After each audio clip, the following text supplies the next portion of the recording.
வேறு கண்ட்ரியிலிருந்து தமிழ் சினிமாவுக்கு நடிக்க வந்த ஒரு 5 நடிகைகளை பற்றி இன்னைக்கான வீடியோவில் நம்ம பார்க்கலாம். அஞ்சதாக பார்க்க போது ஆக்டர் சாக்ஷி அவர்கள் தான். இவங்க வந்து பார்த்தீங்கன்னா புதையல், மானஸ்தன் போன்ற படத்தில் நடிச்சிருக்காங்க. இவங்க சவுத் ஆஃப்ரிக்கா நாட்டை சேர்ந்தவங்க.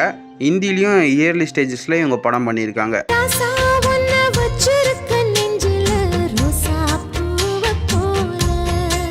ஃபோர்த்தாக பார்க்க போது ஆக்டர் ஸ்வாதி ரெட்டி தான். இவங்க வந்து பார்த்தீங்கன்னா தமிழில் சுப்பிரமணியபுரம், யாரடி நீ மோகினியோட தெலுங்கு வருஷன் படத்திலலாம் நடிச்சிருக்காங்க. இது இல்லாமல் நிறைய தெலுங்கு படத்துலேயும் இவங்க நடிச்சிருக்காங்க. இவங்க வந்து பார்த்தீங்கன்னா ரஷ்யாவை சேர்ந்த ஆக்ட்ரஸு.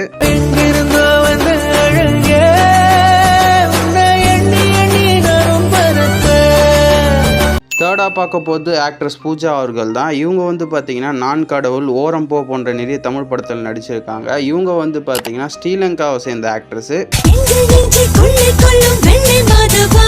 செகண்டாக பார்க்க போது ஆக்ட்ரஸ் அனுமா அவர்கள் தான். இவங்க வந்து பார்த்தீங்கன்னா மலையாள சினிமாவில் இன்ட்ரடியூஸ் ஆகி தமிழ் சினிமாவில் நம்ப வீட்டு பிள்ளை, துப்பறிவாளன் போன்ற படத்திலலாம் நடிச்சிருக்காங்க. இவங்க வந்து பார்த்தீங்கன்னா அமெரிக்காவை சேர்ந்த ஆக்ட்ரஸு.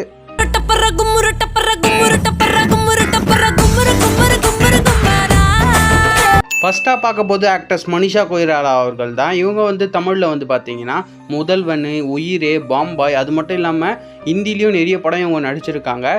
இவங்க நேபாள் நாட்டை சேர்ந்தவங்க.